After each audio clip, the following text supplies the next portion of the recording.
But you know, it's fun because actually I got to hear the person's story.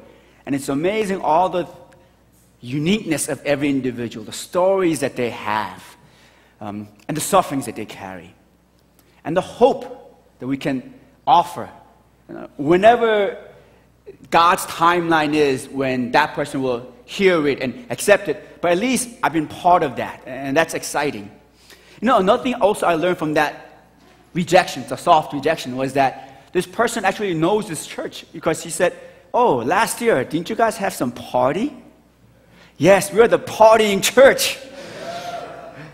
So, even though the whole neighbor didn't come to our last year block party, everybody drove by and knows that church in Durali Road that had some crazy people with balloons saying, "Come in." And that's good. I think we made a very good statement because Jesus Christ says, heaven is like just a wild wedding party, right? And so that's what we're doing. So I'm really excited about this. I thank you all for the commitment that you have made. And as our Presider Jung said, you don't have to be in the life group. Life group is just a way for us to manage it better. But do come out. Even if you're not going to work through a life group, come out that day. We could use every hand, but of course, we could use everyone connecting with our neighbors and getting rejected, right? So please come out. Now, to hear the word of God, let us close our eyes. And this time, just no instructions, just a minute of silence. Just a minute of silence. To be still.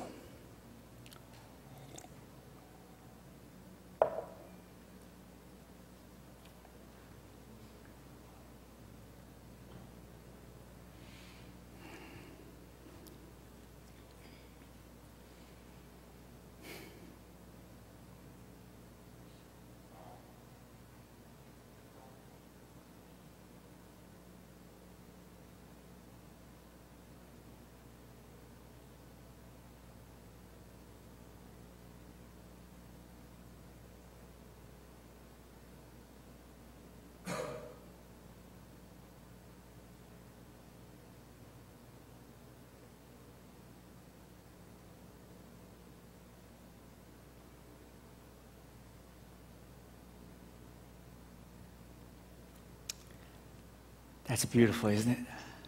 Let us hear God's word. John chapter 12. From verse 20 to 33.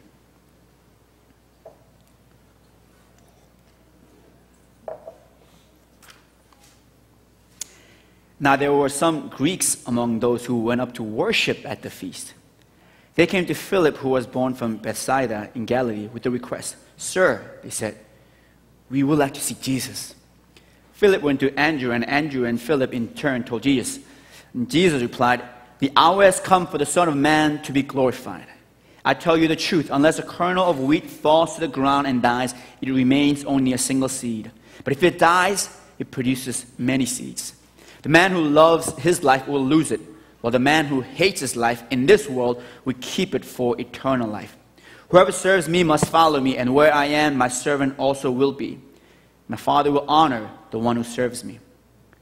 Now my heart is troubled. And what shall I say? Father, save me from this hour? No, it was for this very reason I came to this hour. Father, glorify your name." Then a voice came from heaven. "I have glorified it, and will glorify it again." And the crowd that was there and heard it said it had thundered. Others said an angel had spoken to him. And Jesus said, "The voice was for your benefit, not mine. Now is the time for judgment on this world. Now the prince of this world will be driven out. But I, when I am lifted up from the earth, will draw all men to myself." He said this to show the kind of death he was going to die. This is the word of our Lord. Thanks be to God.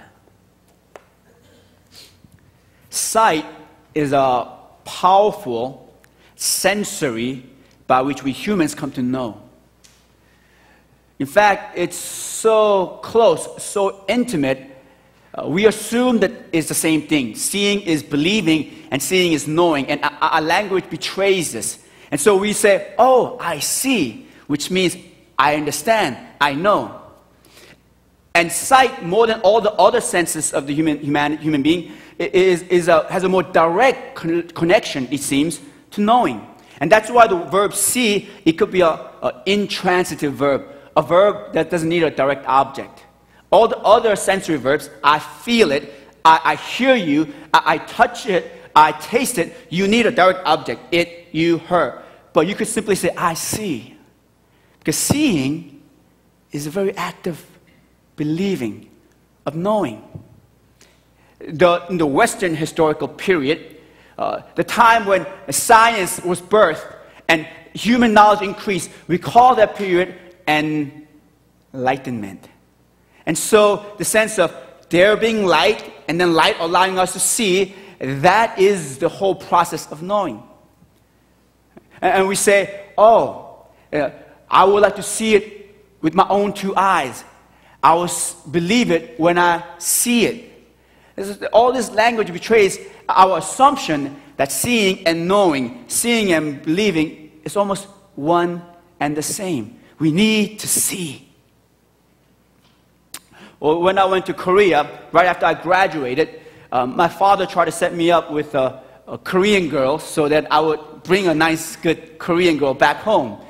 And I guess he said, you know what, if Sam can't get a girl in Korea, nowhere else, right? I mean, he kind of doubted, I guess, my own ability to get a girl of my own. So he tried to set me up, and then my uncle tried to set me up, and my aunts tried to set me up, my uncles tried to set me up. Everybody tried to help this poor little boy who can't get a girl on his own. And so, you know how they would do, right? They would bring a picture, and I look at the picture, and it was like, wow! Because these girls, they look like those main actors in Korean drama. So I would say, just tell me the date and the place, and I'm there. And I would go, and then I would look, and then I would go, and then this girl would come to me, and she would say, are you Sam from New York? And I would say, yeah, but have you seen this girl? I'm looking for this girl. And she would say, that's me. And I said, no way. I've come to realize seeing is important. I've got to see it in my own two eyes. Now, 2 years after this fiasco where I got introduced to every girl in the Korean Peninsula, right, I was in Athens, and that's when I was doing my soul searching. And my father calls me and says, hey, son, I want you to meet this Korean girl. She's beautiful. And I said, no, I am not going to go flying back to New York to meet a girl, and she goes, no. And then he sends me a picture of her. And the picture is like, wow, she's beautiful. But I know this trick. And so I said to Dad, I am not going to go. Now, my uncle, missionary in Athens, he says, look, he just had an infant who was born in America, and he just brought his infant daughter back.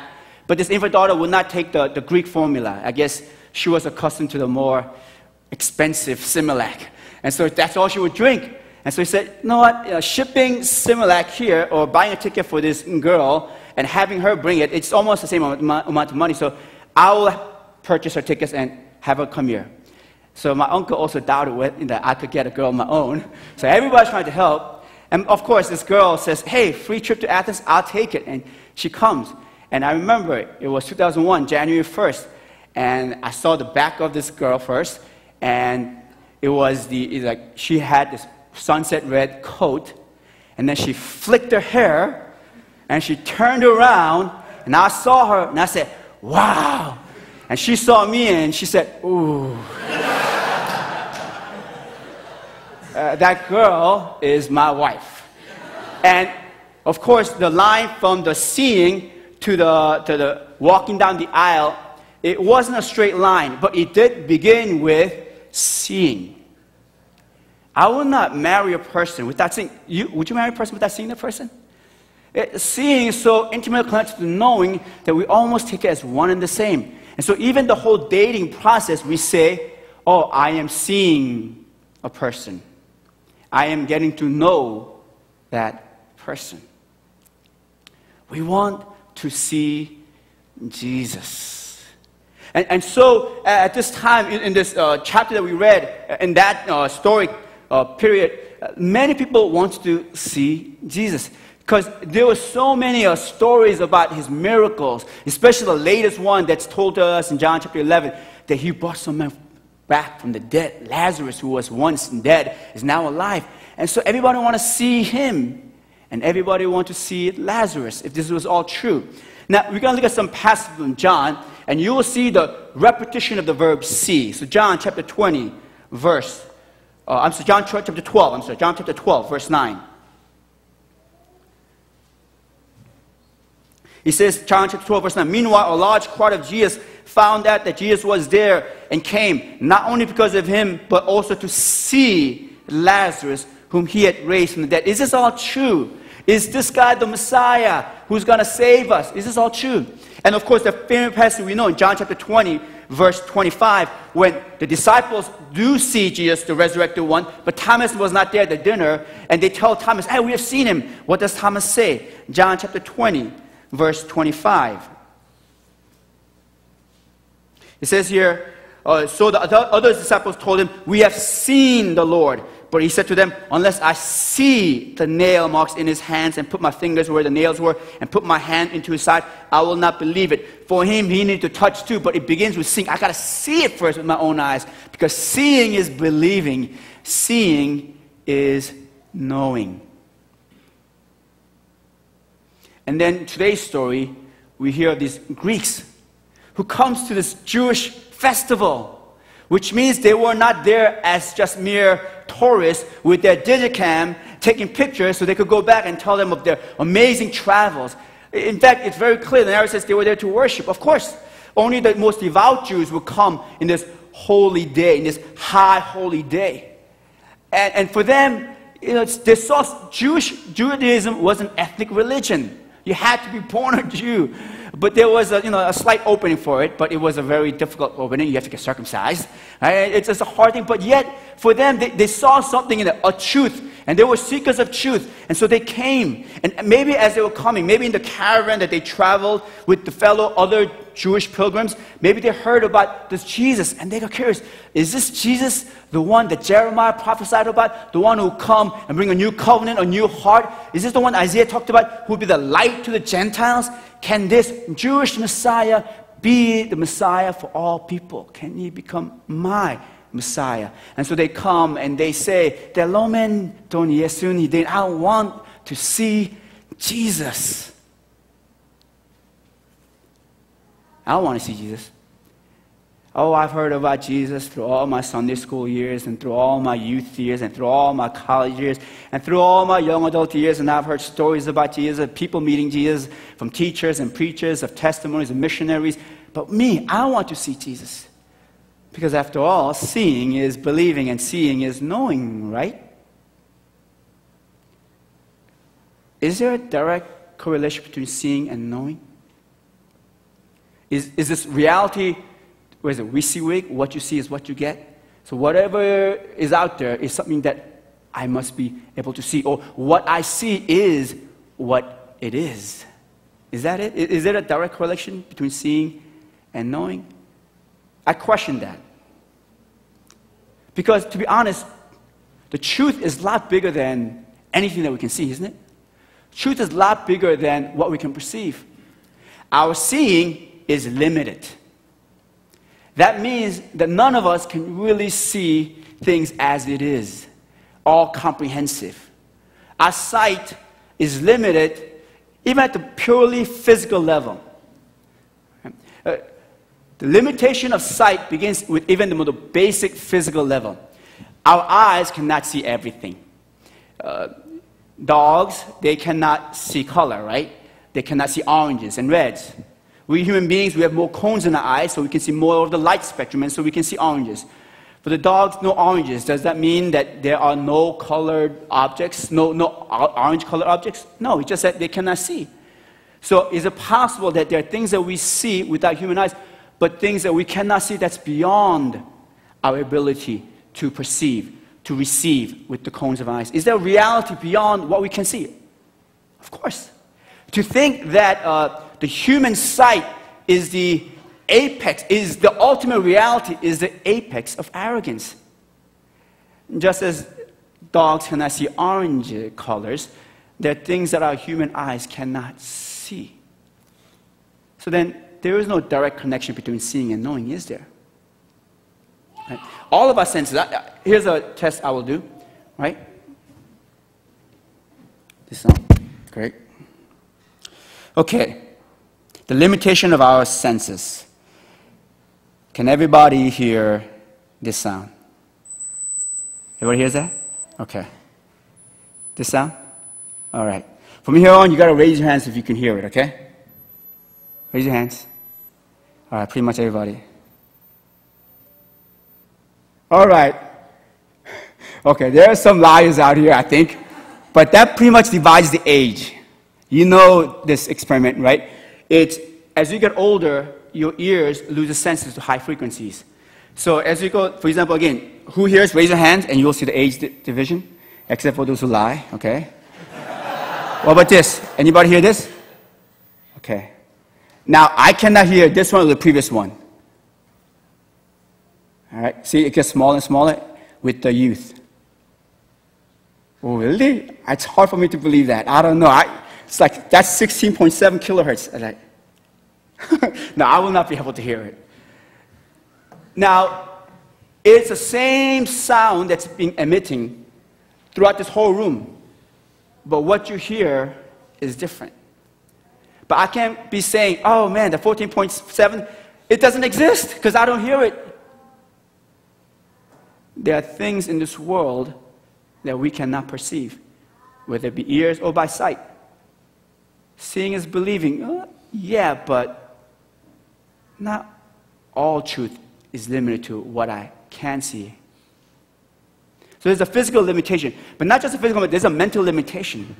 Because you see, it's not a carbon copy of the things that we see. In other words, we see light, we see it through our cones, and then we go to our brain. It's not a carbon copy from the things out there and the image that we see here.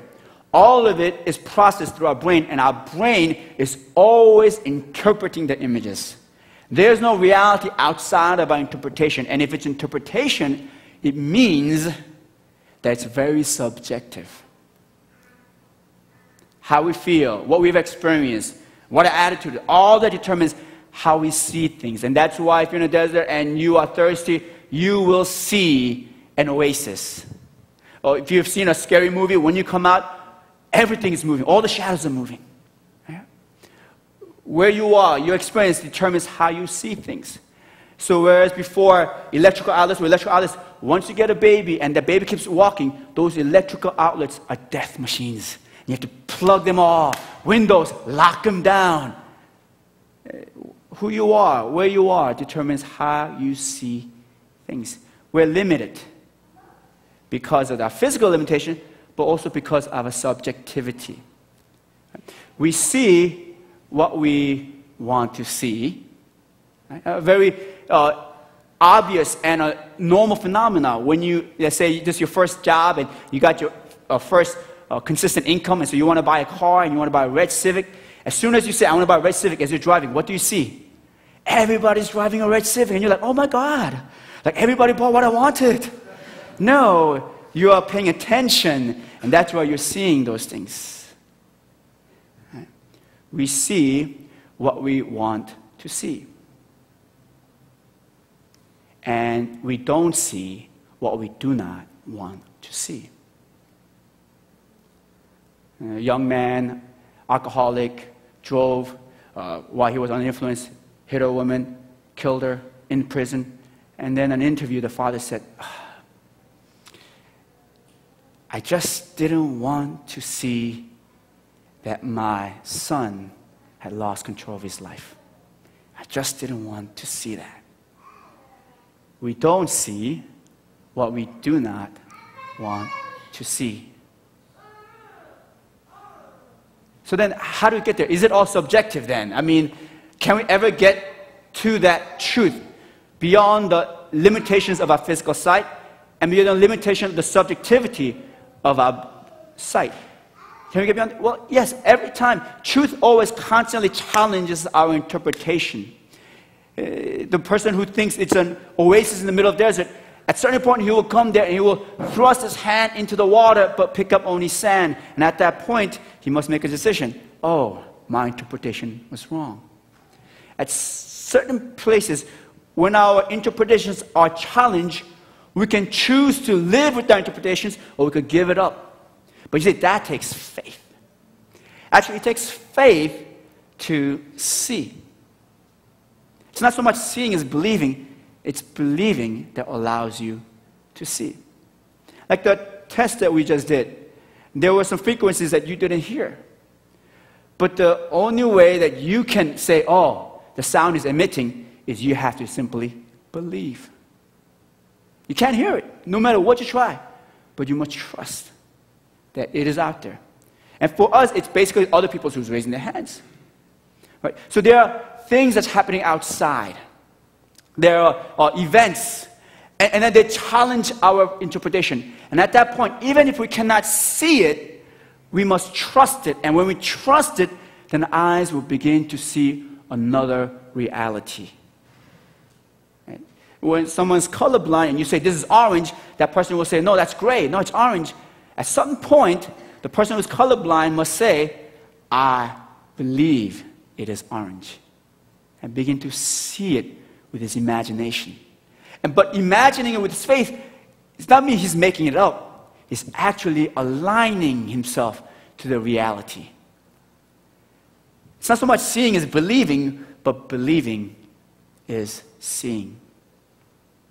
Michael Polanyi, who's not a devout Christian or anything at all, but he's one who is very honest with the whole process of scientific knowledge. He says this, the scientist assumes that the universe has a certain set of reality that makes it rational enough for there to be scientific knowledge.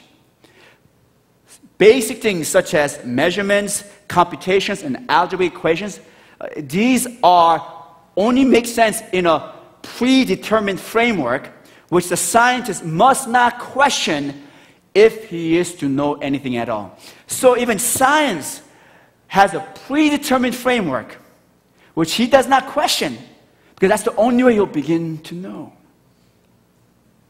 So like the neutron star, like the physicists believed in the theory of relativity and all the mathematical formulas, and they believed that there is such a thing as a neutron star in 1935, and it was only in 1963 that they first saw a neutron star.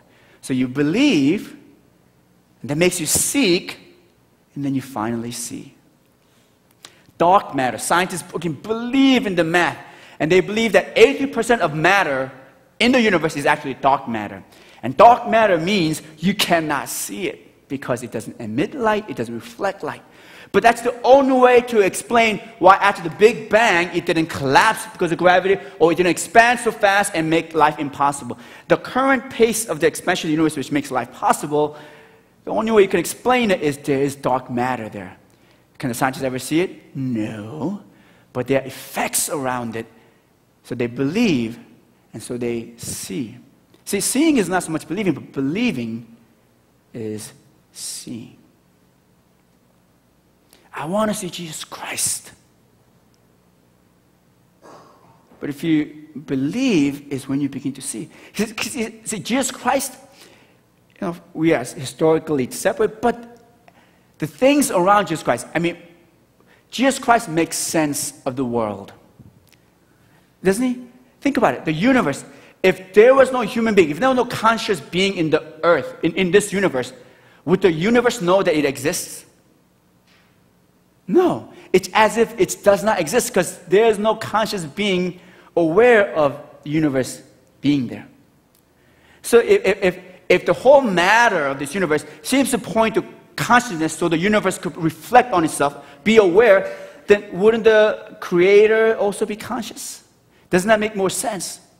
And then when we look at the apex of the conscious being, human beings, and we look at the human existence, every human being, whatever culture you're born in, we want to know, we want to have meaning, and we want to love. Now, don't you think the Creator who creates this conscious human being would at least be similar? God created, but God doesn't care. Why? For us, if a human being doesn't care, we say that's dangerous, psychotic. We believe that the highest maturity of human beings, a full personality, is one who knows how to love and to be loved. And then we don't think God would be like that? Doesn't it make more sense that the God who creates, where in creation it becomes self-reflective through a human being who's conscious, and the conscious human being is one who seeks love, then God would be someone who loves. and who seek to be loved. And we, out of love, we want to communicate. And when we communicate, don't we talk at the level of the person that we love? So when we talk to babies, we don't talk in, SAT words. We say, hi, mama, papa, you want mama? We say baby talk. So don't you think then God, who loves and who wants to communicate, will communicate in the language that we human beings understand? Now, wouldn't it make sense that God would become a human being? And then you look at all the people who came into human history. Many of them claimed to be sons of God, but they were crazy. And it was out in their stories. Many people came who were good, but they never claimed to be sons of God. But here's this one man who's good, who tells stories about the prodigal son and the prodigal father, who accepts the prodigal son back, and who prays for the forgiveness of his enemies. Such a good, full human life, and says he's the Son of God. At that point, you and I don't have much choice. He must be who he claims himself to be. So even just a reasonableness, just philosophical reasons, it makes sense that Jesus is the Son of God, and that makes sense of why we are the way we are. But even historical reasonableness, if it was Romans or Greeks who claimed Jesus, as their own, if Jesus was a Greek or a Roman and they say he's the Son of God, that we don't have to listen to, because their mythology, everybody's sons of God. All the heroes, Hercules to Emperor Augustine, they're all sons of God. But we're talking about the Jewish people who are so adamant that God is only one God and there should be no idolatrous images of God, and they say that this man is Son of God. Why would you say that unless something convicted them? And then they die for that conviction. Now, they're not like jihadists who die for their faith by killing other people. They never killed other people. They died. They sacrificed. They died out of love, not out of hatred. That's a total different mentality. They just could not give up this conviction because for them it was true. So historically, philosophically, all of that makes sense. Do you want to see Jesus? Well, it's kind of like the high frequency that you didn't hear but other people hear. You have to believe to see. But even after all this, there will be people who don't see because they refuse to believe. Because not only is there a physical limitation, not only is there a subjective limitation, but here's the thing. We have arrogance and pride. Ultimately, when it comes down to it, we don't believe and we don't see because we hate to see Jesus as Christ, the Son of God, who claims lordship over my life. See, that was the problem with the Pharisees. The Pharisees saw Jesus, the same miracles, same words, and they didn't see him as the possible Messiah, but they saw him as a fake. They saw him as a false Messiah. Why? Because they saw him as a competition. They were arrogant, they were proud, and they hated that he would take all the attentions from them to him. Look at some of the passages. Again, John chapter 12, verse 19.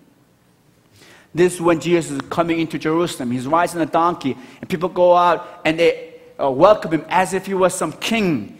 And when the Pharisees see this, verse 19, so the Pharisees said to one another, see, continuing repetition of this word, this is getting us nowhere. Look how the whole world has gone after him.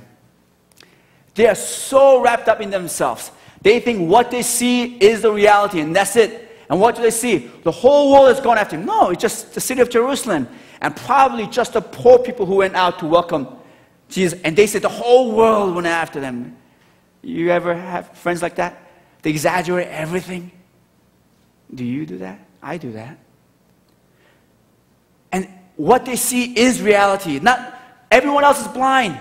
They don't know what this is coming to. But everybody's following the wrong guy. Why? Why? Because they're jealous. They refuse to believe because they're jealous. They're arrogant. And they hate the fact that this guy, if he stayed in Nazareth, fine, we'll give him that backwater village. But he comes to Jerusalem, that's our city. Now he's taking all of the attention away from us.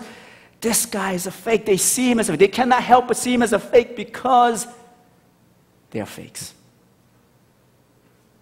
They are fakes. Don't we do that? We say what we see is the reality. That person, you can never trust that person. Is it because you can't trust yourself?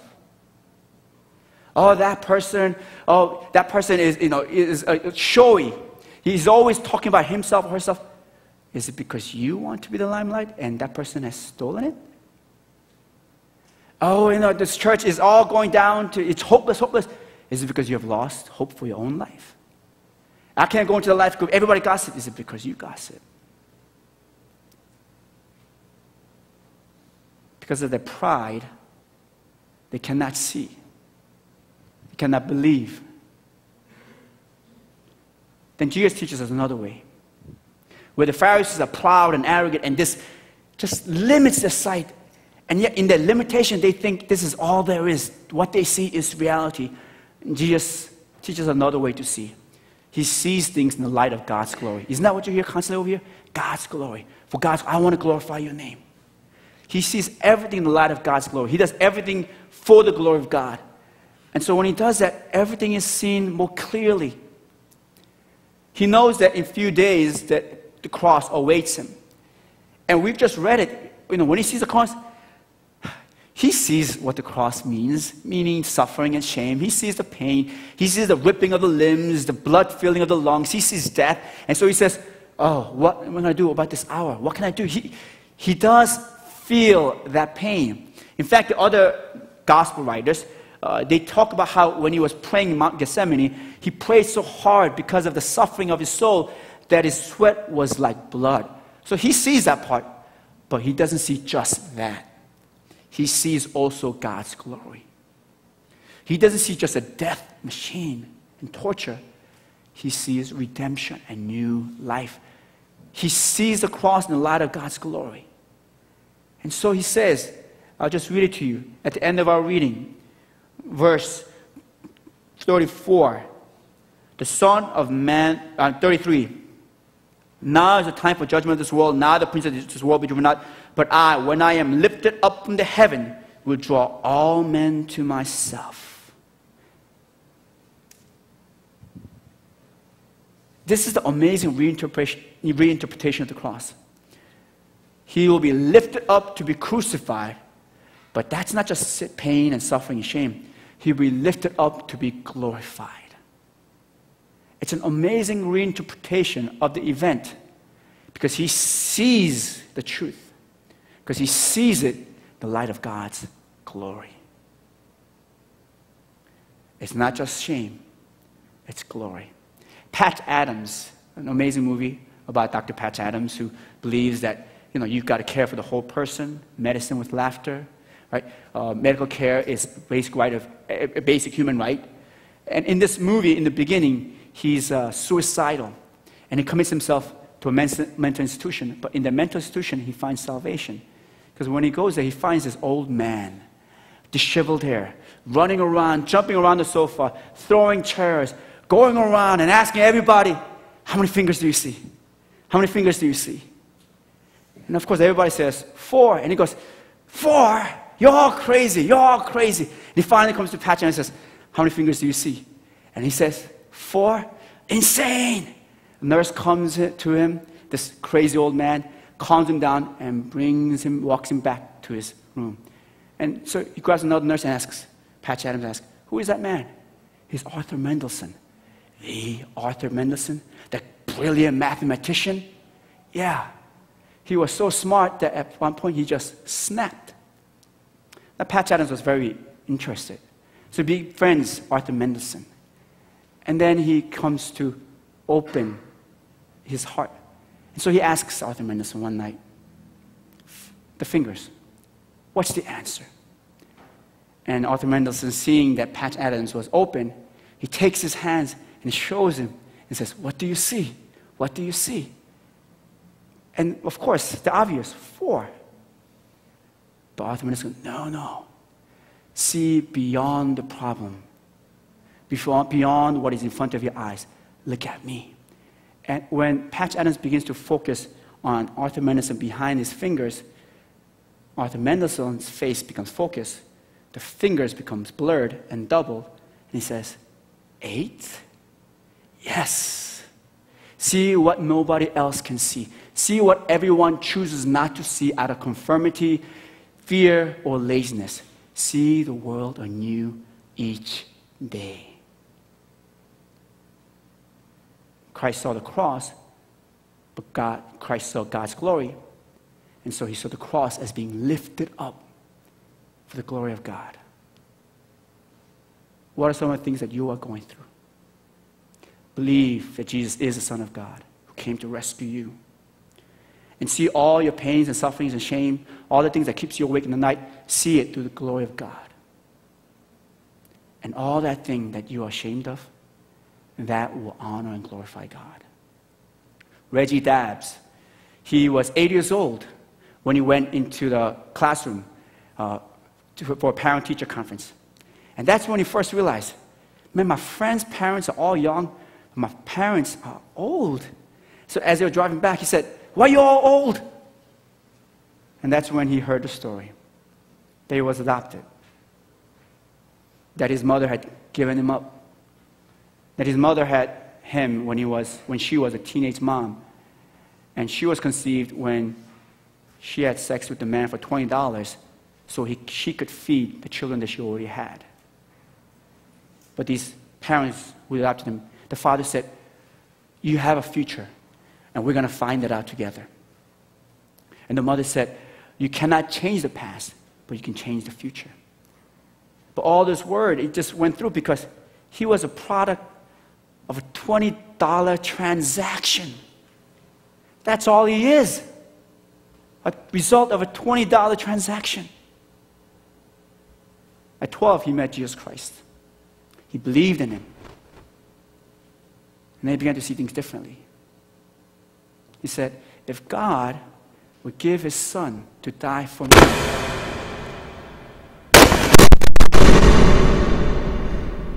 the timing is perfect.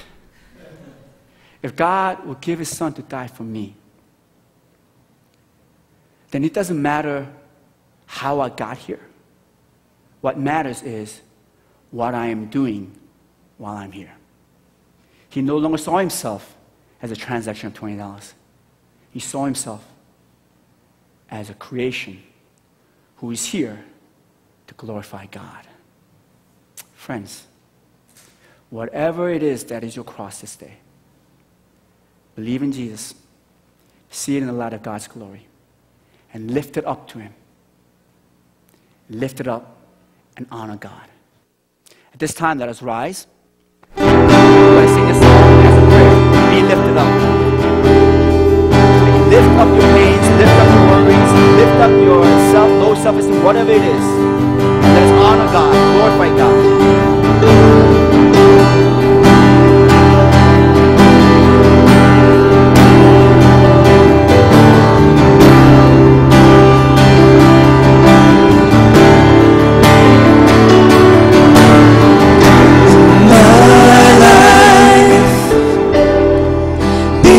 Lifted high in our world, be lifted high in our love, be lifted high. See the glory of God. In my life, be lifted high in our world, be lifted high in our love, be lifted high.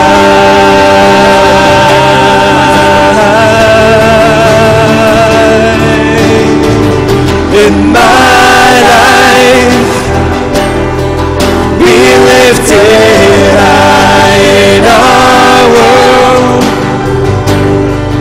be lifted high in our love, be lifted high.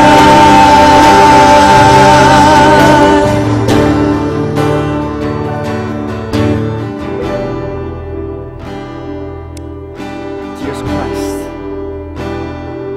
He is our Lord. In him we receive the glory of our Father. Lift up everything even the worst, ugliest things in your life, lift them up. And God will be glorified through your submission. So go forth, lifting up God all the days of your life.